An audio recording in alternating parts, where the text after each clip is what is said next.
We're here at the Black River Academy Museum in Ludlow today. It's a beautiful summer day. And we have four lovely people here with me that are going to tell us about some history of Ludlow.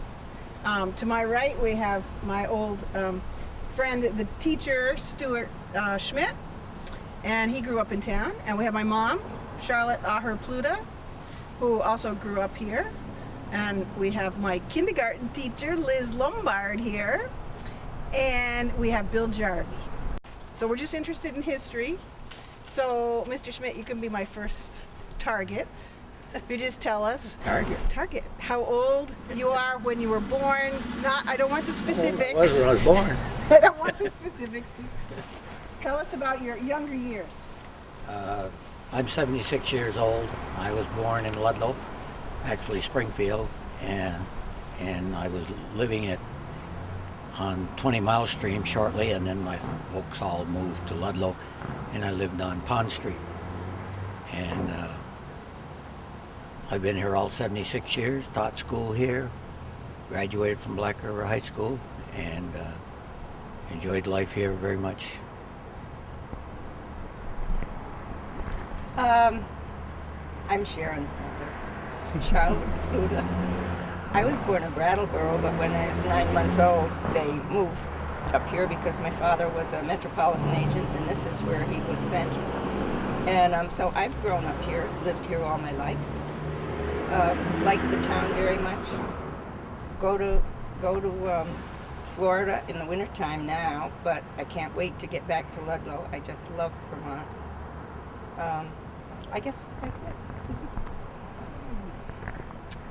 Well, I was born in Tyson, Vermont, in the Echo Lake Inn. My father was caretaker for Mary Dillon, and in the wintertime we lived in the small apartment at the inn. We moved to Ludlow when I was 5. My dad bought the farm up on West Hill, and I was born the day after Christmas in 1927. So that makes me 84 years old. And I don't mind telling my age. Okay, Bill? Hi, I'm Bill Jarvi. I'm not a native Vermonter because I was 7 or 8 years old when we moved to Vermont. So I've been here ever since. Yes, I was drafted out in the Army in World War II, went through the Normandy invasion and also the Battle of the Bulge. And then I started the TV outfit here in Ludlow and operated the cable for about 40 years. And I retired when I was 64 years old. Looking over there at Bill Jarvi, Bill was one of my heroes in town, because he mentioned that he put the first cable in town. And of course, living on Pond Street, our family was the first one to get the cable when it came down off the mountain. So I have to think that I was one of the first ones to watch television. And I had to thank Bill at this time. If I didn't thank him many times, because it certainly entertained us a lot, all the way down the line. And certainly everybody went in his store, and everybody called him up with his complaints. And of course, I can remember him going up on the mountain in the middle of snowstorms, and how the cable was the old type cable, not like the dishes that we have now. What year did that go in, Bill? Cable? About 1952. 1952? 1954? I was 52, 52. as I recall, in that area. Yeah. So, I remember, I'm a little younger than you are, but I do remember that we were the first ones on our street to have a TV growing up. And the local doctor, Dr. Schultz, and his kids didn't have TV. They always believed in playing games and reading books and didn't have a TV. So when the astronauts went up, and landed on the moon, right? Was it the moon, or was it just this first space? I think it was the first space. The whole family came over. We had like a party to watch it on TV. It was really kind of neat. So I'm sure 1952 or whenever it first came in, that was quite a thrill for everybody. to have TV. How many years were you in that, Bill? In the cable TV business, about 40 years. 40 years? 40 years. Sorry. Yes, I started the cable back about 1952, and I operated it for 40 years. And I was 64 when I retired. The one thing I remember that after I'd started, I sat in Faye Benson's office, and I had just started the cable. I only had a half a dozen customers. And Faye Benson said, "Bill, you better get out of the business right now before you lose your shirt." Well, about a year later, Faye called me up and says, "Hey, how about connecting me to your cable?" Liz, do you remember the first time you had TV or what you watched? The first time I ever saw TV was in 1946 in New York City on our class trip.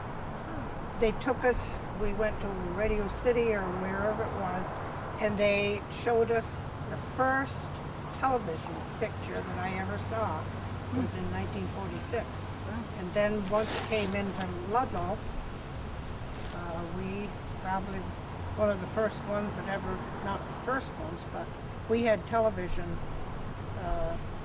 not exactly this time you opened, but shortly after, I'm sure. And remember some of the things you watched that you loved? Well, I think the old family stories that, you know, you could have your kids sit inside of you and watch it. Nowadays, you kind of have to Censor it, right. monitor what they're watching. But it was the old family, the Brady Bunch, and those type of TV programs. And we'd wait. The kids would sit there and wait in the shadow. Yes. Now, how about when you went to school, Mom? Tell us when you went to grade school in Ludlow. Where'd you go?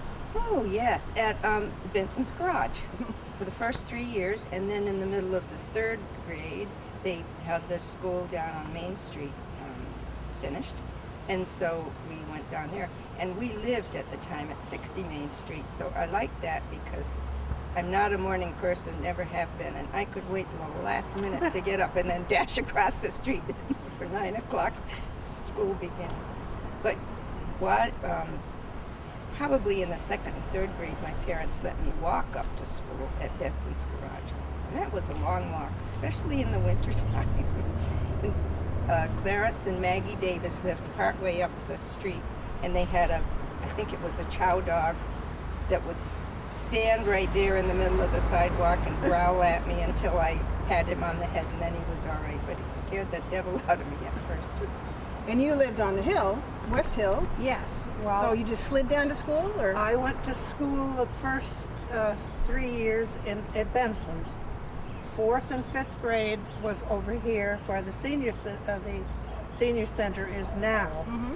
And I remember thinking, oh, Pop Dorsey was the teacher over here at the time, and you used to hear some wild stories of how ugly he was and how mean he was, and the kids all loved him. But I was still in the 5th grade when I was scared to death of him. And then I think it was probably in the middle of the year that we moved to down to the high school where it is now.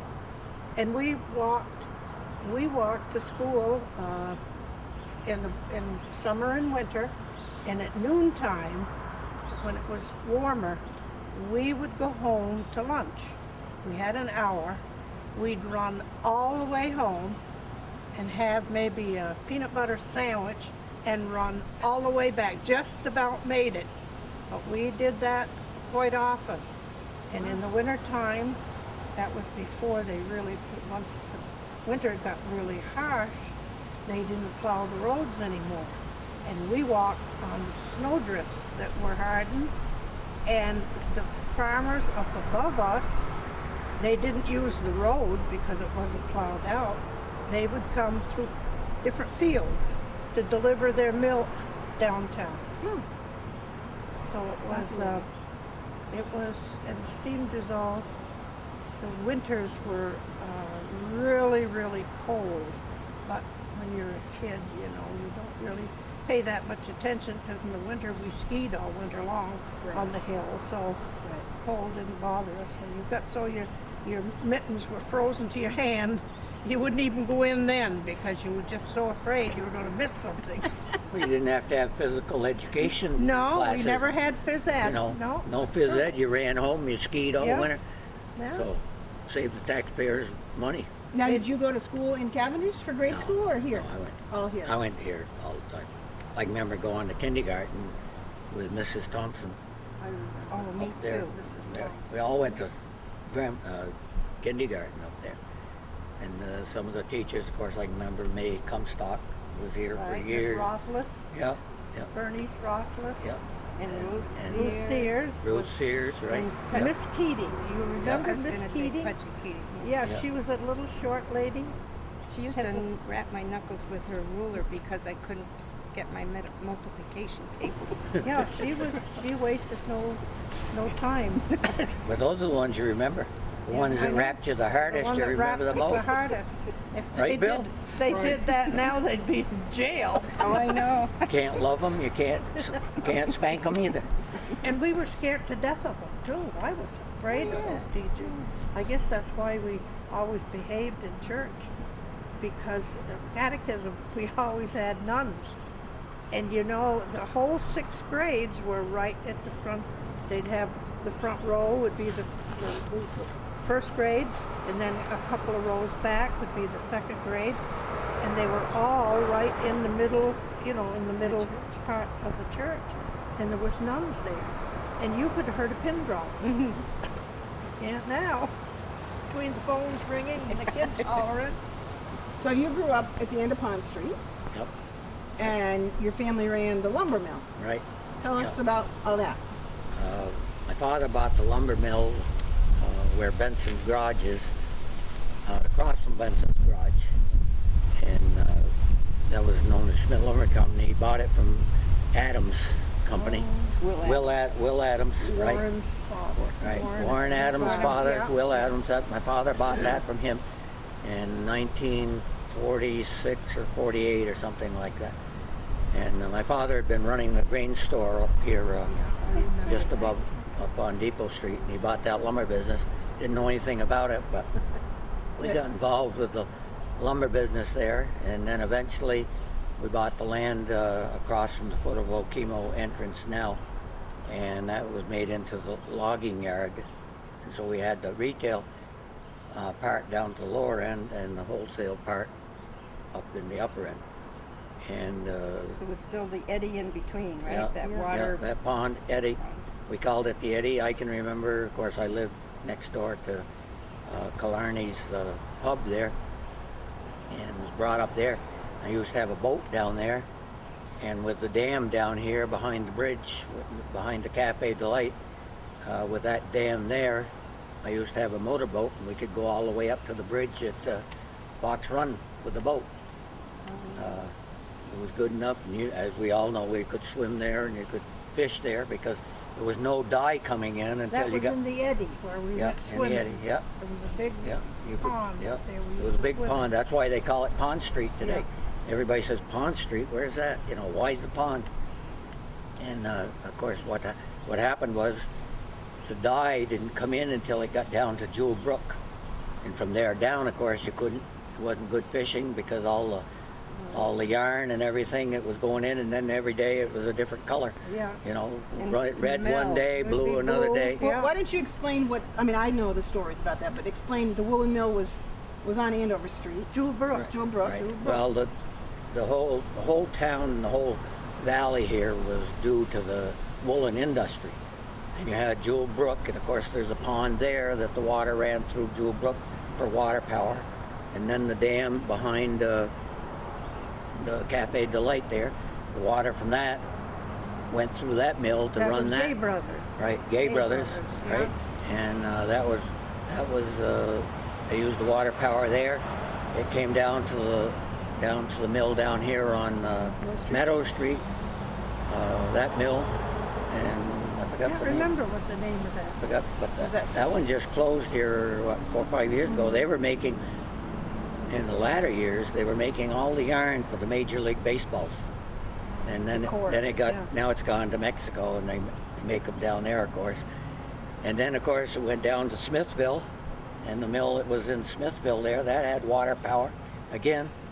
And then you go to Proctorsville, of course, there was a great big mill there, and where Singleton's store is, there was a canal that came through there, and they used that water power again that went through that to run that mill. And then, of course, it went through all the way down to Cavendish, where Mac Molding is today, and that was, they used the water power again there, and that was a Gay Brothers mill also.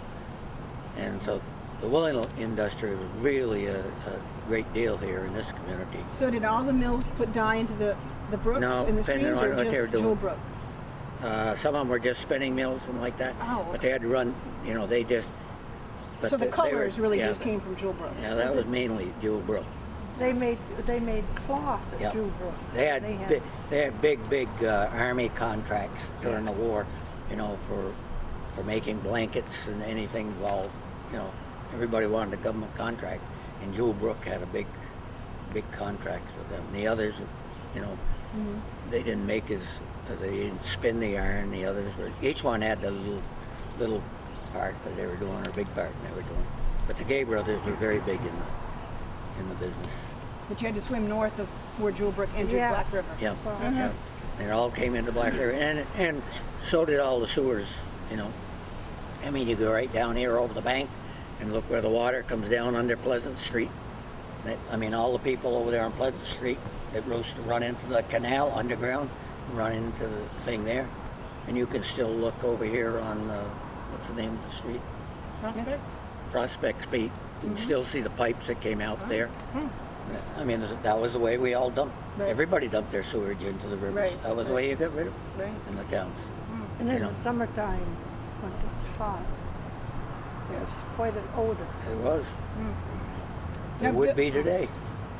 Yeah, it's true. I don't remember any odor from the sewage, but I can remember walking uptown and going across the Walker Bridge when the Jewel Brook had let the dye into the river. Smell to the high heavens. We'd run across the bridge as fast as we could. Now, Bill, where did you grow up in the area when you moved here? Well, I moved here from, I was born in Bellefonte, Pennsylvania, and then we moved to Bronx. I started school there, and then we moved to Vermont when I was 8 or 9 years old, and I lived up in Plymouth Kingdom, which is about 8 miles from Ludlow here, and I went to a one-room school up in the Kingdom.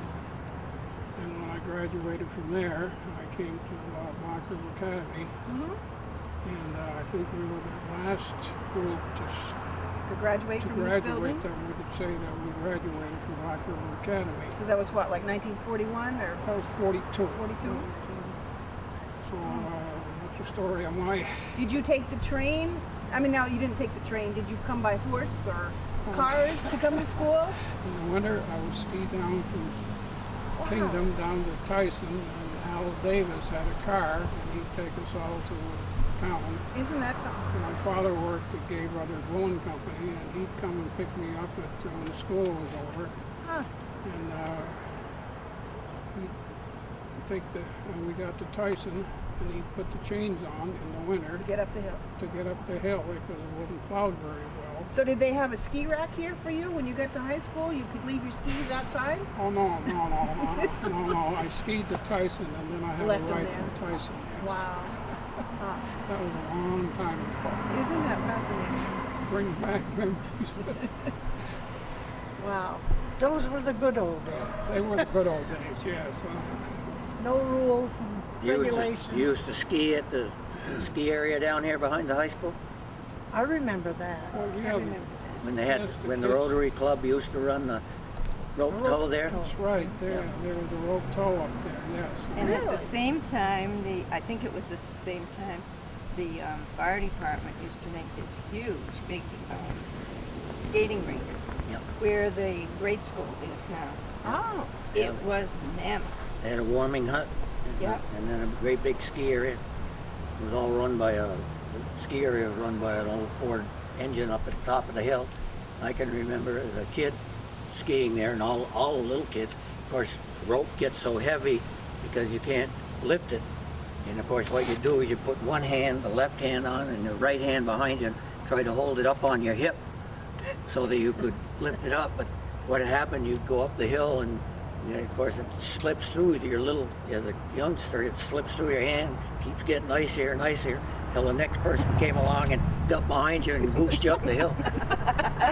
So, and then when you got to the top, of course, sometimes your gloves were stuck to the rope, and you'd go right through, and then they'd have a line across just a piece of rope, and once you went through it, it stopped the engine. And then, of course, everybody's got the rope down the ground. And then they'd have to start the engine up again, and everybody'd ski back down because they couldn't start up, grabbing hold of it in the middle of the hill. But that was before. And we had high school had a ski team, and they cut up on Toffrey's Hill there. They kind of called it theirs because we used to walk all the way up and then ski down. You know, that hill was all bare All in bare, those days. yeah. No You mean behind trees? the school? Yes. That's what you called Toffrey's Hill? Yeah. Huh. Well, she always wanted, Roxanne didn't want anything cut up there, didn't want anything done. We had to have an act of God just to cut a ski trail. Wow. Huh. But wasn't it about in the early 50s when Okemo Mountain started? They started the ski area. And it was about the same time that Ludlow Industries got GE to come to town too. Yep. When the woolen industry had started to go south and a lot of the mills were going out. You mean south to other states in the southern part of the state, Yeah, the no, country, southern or part of the country. just Yep. belly up? Yeah, no, No, they just went to the south. to the southern part of the country, into the Carolinas and everything down there. And from there, they went to China. Right. Is there anybody Mexico that's today. making wool in Ludlow, in the United States anymore? I don't know. Does the There's gotta Johnson be. Woolen Mill still do anything in Johnson? I don't know. I don't know if they do or not. Woodstock, woolen mills in Woodstock. Bridgewater doesn't have it. Bridgewater. Bridgewater was a big woolen area Yes. too. Now all they do is stop you when you go through with a car. You got to get down to 25 miles an hour quickly. But they were a big woolen industry area there too. So after your time at Black River or the Academy, where did you go? I mean, where did you go for your TV training, Bill? Or how did you pick that up? I went to Delahanty Institute in New York City and took a course in radio and TV. TV had just started. I built a radio right from scratch on a piece of metal, cut the holes for tube sockets and everything, and assembled everything completely. We finished that, and then we built a TV set. The screen was 3 inches, I remember, might have been 4 inches, and about a foot long. You know, it's a real slim job. And that was way back in 1946. I had a equivalent of a 2-year college course, 4 hours of theory in the morning, and then theory in the theory in 4 hours, and then we built the TV set, radio, and then the TV set. So it was equivalent to a 2-year college education. Wow. You were on the cutting edge of technology. And then you decided to come back to Ludlow to start your business? I came back to Ludlow, and I opened up a radio store and a TV store, but of course we were right in the teacup here. We couldn't receive any reception. Well, I heard that down in Lansford, Pennsylvania, that there was a cable TV company that had TV antenna up on a hill. So another fellow and I went down and looked it over, and I decided, yes, I'm coming back to Ludlow and I'm going to start a cable TV. When I got back, I think Burlington started a cable TV. But I had cable TV about 2 years before Rutland had it. Wow. I was about the 3rd cable TV in the state of Vermont. And I ran it for 40 years. You put your antenna right up next to the red lift, right on the Right, yes. on the mountain. I remember going up the red lift there on those Palmer lifts. Oh, That's yes. right, I do too. Yeah, he had his antenna up there, I remember. Right, yes. I remember that too. Boy, I used to we're ski getting that to red modern Palmer. times now. Remember we had a big ice storm and I lost all my antennas. And I jury-rigged a couple of antennas up, so we got at least a couple of channels. Started off with only 3 channels, I think. Or maybe only 2. We had 2 Boston channels. Channel 3 was not on the air at that time. That's right. Huh. So, And your store was in the Hammond block, right? Was it always Not there? originally. no, It's it no? was where the, well, Wasn't it the where old the old village? post across from the IGA, you know, where the building, the brick building was there. Uh-huh. I started underneath, underneath there. You remember that? Wasn't it behind the Amico station? Didn't you have a TV place behind the, what was on the corner? The Amico station by the stoplight? No, that was the one time I had a store there. Yes. Oh, okay. Yeah. In what is now Frank Ellison's apartment building. Yes. Right, Yes. yeah, Yes. yes, I was there. I had many locations. Started out in the cellar there in the brick building, where it became a post office, and now it's whatever it Heritage. is there. Heritage.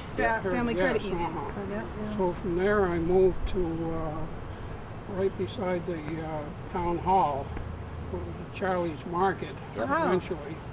I was there for a long time. That's right too, I remember that. And then I moved to,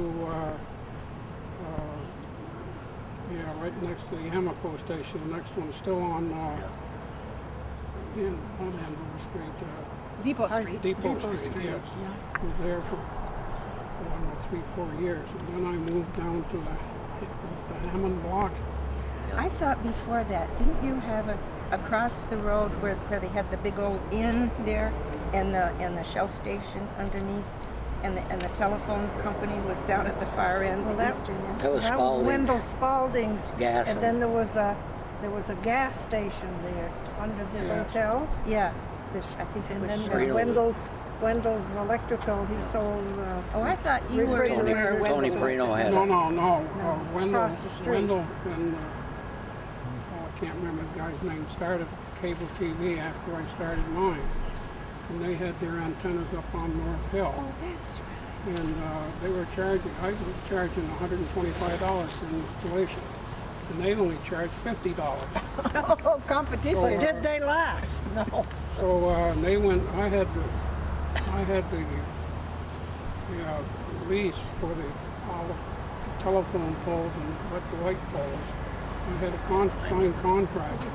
So when the other group started up, they had to go from house to house, tree to tree, and everything. And like I say, they charged $50. So immediately they had about 60 customers. But then they discovered that the signal, their picture wasn't anywhere near as good as mine. I had all up on Kimo Mountain where I had a lot of signal. And so the people would switch over to me, pay me like $125. So I recall that the guy in charge, I can't remember his name, but he came in after a while because some people would switch over to me. And he said that, how would you like to buy me out? And I says, yes, I'd like to. At that time, I think he had about 50 customers. I had maybe 75 or whatever. So, would you like to buy me out? And I said, sure, I will. I would like to. And how much are you going to give me for it? I said, I'll give you $1. Well, each went on his heel and went out the door. Well, the next day he came back and he said, we'll take you up on your offer. So I bought it for $1. And you got Well, then- 50 new customers. If you'd have waited another week, you would probably got them all for nothing. He wanted the contract. Bill, back in those days, did you have trouble from the town or the state or anything to get permission to use the light poles for? No, I went to the town officials, select men, and asked them if I could rent the poles, and they agreed that I would, and I'd have to pay $1 per pole per month, per year. I can't remember what it was. dollar was included, but it might have been $1 per pole per year. So that was fine. Lot cheaper than having to buy your own poles and put them in. Oh yes. Well, we only charged people, I think, $3.25 or $3.50 when we first started. That kind of rings a bell. Yep. That ring a bell, and then I think I went up to $5. And then, of course, we were under Vermont Public Service, so I had to apply for to get an increase from $3.50 up to $5. I was worried that, boy, they're going to turn me down. And what do we all pay now for cable, right? Whoa. Oh, Yeah. $87. That rings a bell. Oh, So Liz, after high school, what'd you do? I went to work in the telephone office even before I got out of school. We went up with a commercial class just to look at different businesses. And Mary Daly was the head telephone operator. Remember Mary? And she said to me, "You wouldn't be by any chance looking for a job?" And I said, "Doing what?" She says, "A telephone operator." She says, "You have long arms, and the switchboard was, you had quite a reach." She said, "You've got long arms, so you would make a good telephone operator." So I went to, I worked in the telephone office until Gordon went into the service. And then I was in Virginia for a year. And when we came back, your dad, Gordon had been home on furlough, and he said to him, "You come, when you get out of the service, you come here." GE had just moved in. He says, "And I'll get you a job." Right off. He came home like on Friday, and Monday he went to work at GE. Wow. So, it's, Excuse me, but when you mentioned Mary Daly, I remember when I was in UVM, I think it was probably my freshman year, so it was about 1948 or so. I called home one evening, and back in those days, you had to go through the long distance operator to get to Ludlow. And it took a while, and I could hear some conversation, but all of a sudden I heard Mary Daly's voice come on. She said, "You tell Charlotte her folks are at the ball game and call about after 10 o'clock. They knew only thing everything. I have to listen to this conversation. I now know why my mother and father always knew what I was doing, because I call up my girlfriend, and Liz was listening in, I'm sure. So that's probably. So Never they did knew that. they knew more about what was going on in my life than I did. Of course, I can't say anything bad about Liz, because she took care of my children very good, bringing them up, and she ran a good nursery over there, kindergarten type Yeah. thing for years She and used years to and put years. some of us in the corner. Oh, I Yes. know. Never me, but Well, you sometimes. deserve to be in the corner.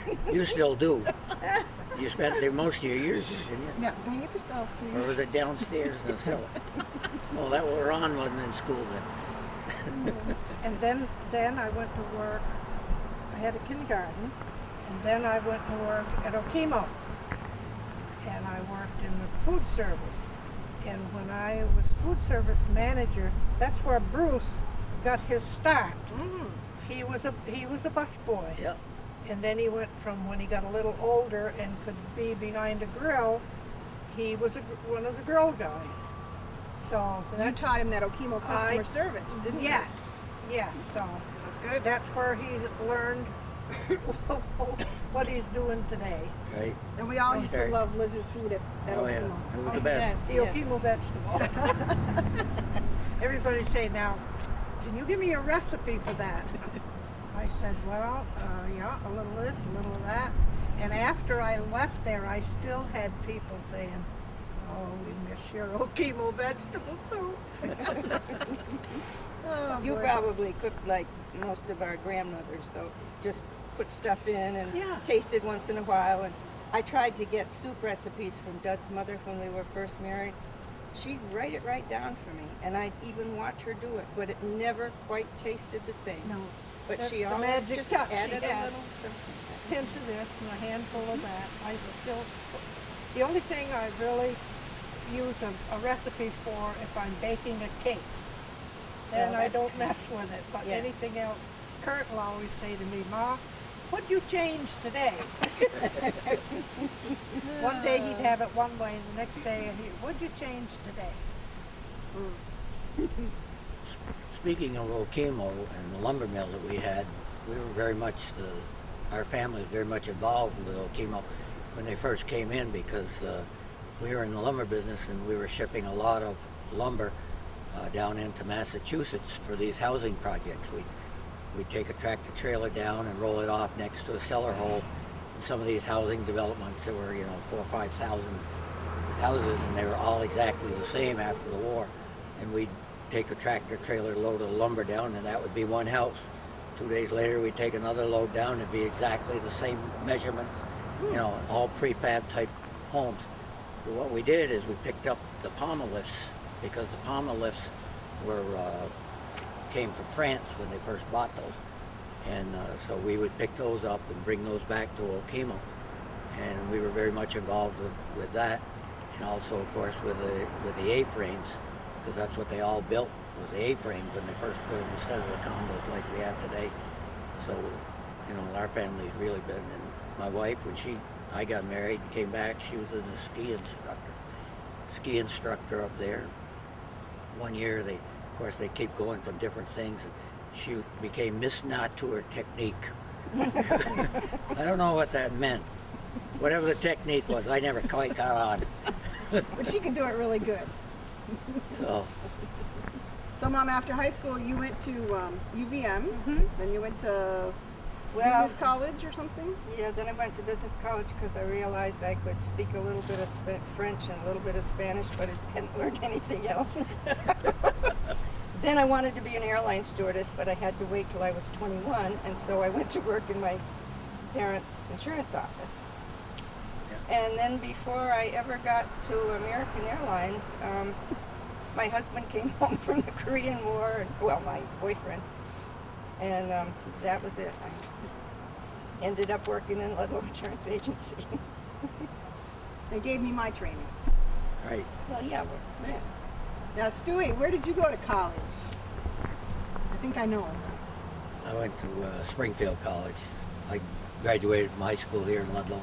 Went to Springfield College, thanks to another Ludlow veteran family, the Yankowski family. When I was a senior, Pete Yankowski was teaching at the school, and he said, "What are you going to do next year when you graduate?" And I said, "I don't know." And he said, "Well, you ought to go to Springfield. You love athletics and everything." So I ended up going to Springfield College, and then I came back here and taught school here. Started in Bristol, and I came back to Ludlow and taught. Went back into business with my father for a while. He had a chance to sell the lumber mill, and I said, "Sell it." I enjoyed teaching more, and all the rest is history. I spent the rest of my years teaching and being a history teacher and driver ed teacher. Even taught Sharon to drive. I won't tell those tales here. So I can tell a lot of other You were tales. a good teacher, though. We ended up on people's lawns and I'm not kidding. Where Bertha Kamola lived over on Pleasant Street. Yes. Well, we switched drivers right there, and the girl got in, and the next step we were sitting in her garden. She just stepped on the thing. We jumped the sidewalk for You're it not to get my talking foot my on the brake. daughter. No, Thank you. no. I You taught her hope you better were than that. highly insured. Yeah. But I enjoyed it. But you really got to, with that kind of job, you really get to know the kids. Oh, yeah. Because I used to, of course you can't do it today, but I used to pick them up at 6:30, and we'd drive from 6:30 to 7:30 and then go to school. But and I picked Sharon up and somebody else up. Usually we had 2 or 3 kids. But then what happens if one of them didn't show up? It was one-on-one. Today you wouldn't dare do that, of course. Have just one person in the car, and whether it's male or female driver. Isn't that But sad? it was a great experience. Had a lot of fun. I loved Black River. We had a lot of good teachers and a lot of fun. A lot of fun coaching, athletic victory. Well, before we close this segment out, I know before we got started on camera, you guys were all talking about up and down Main Street, what was where, and I don't even know how you determined what year you're talking about, but you had mentioned something about the Amico station. I don't think people know where that was, or or you told me that there were 2 supermarkets in Ludlow. I didn't Yeah. know that. I remember the old First National where Ellison Real Estate is, but you were mentioning a couple others. Well, there was one on Depot Street. There was one on Depot Street that Frank Holster, is it Frank? Yes. It was just a small First National. And then the other one was down where, well, where Abishans is now. And Dave Hughes run that. Let's see, where else? The IGA was the one that's where the Frank Ellis. Where Frank that Ellis, wasn't- that was the IGA.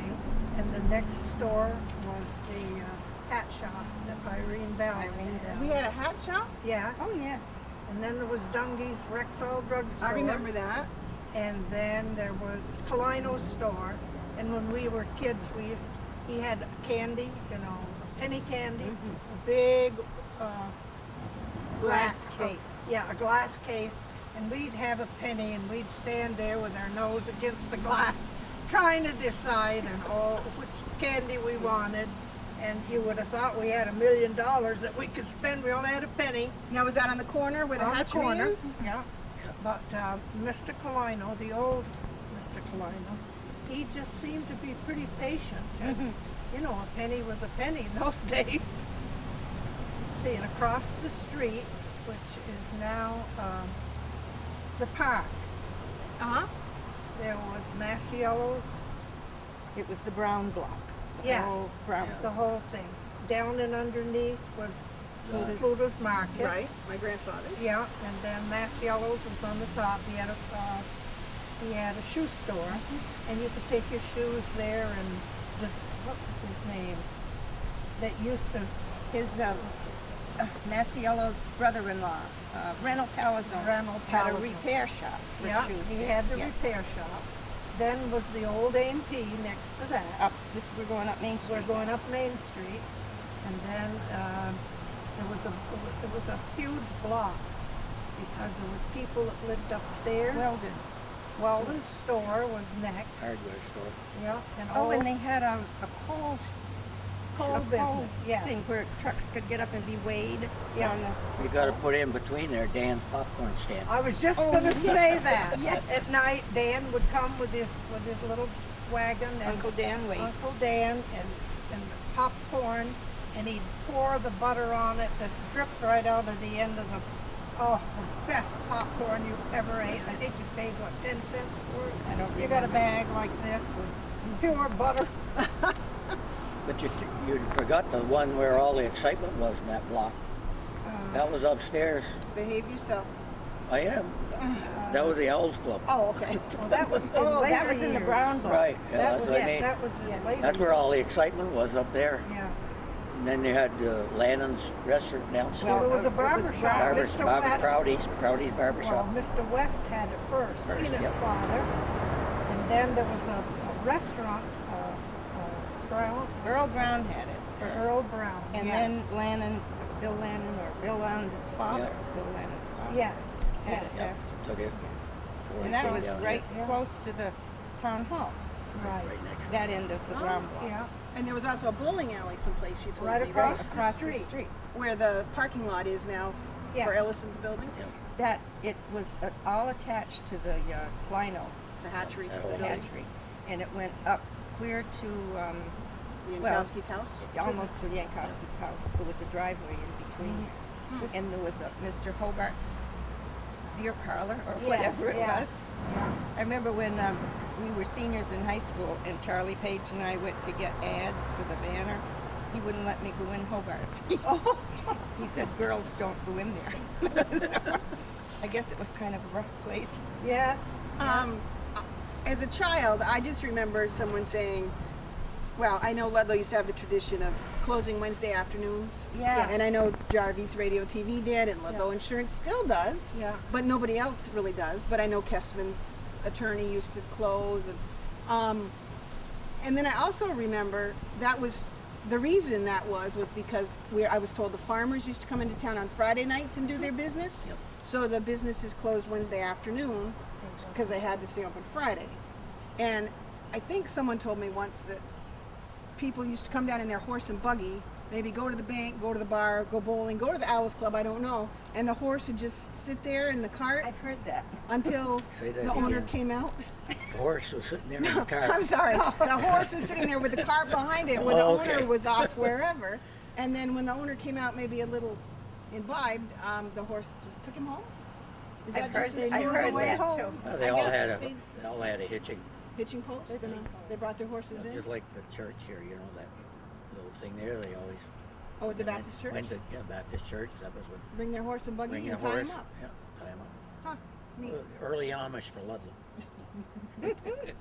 Well, this has truly been a pleasure for me, and I know we'll repeat this again, but we may ask you back for another edition of Ludlow Memories, or whatever we're going to call this.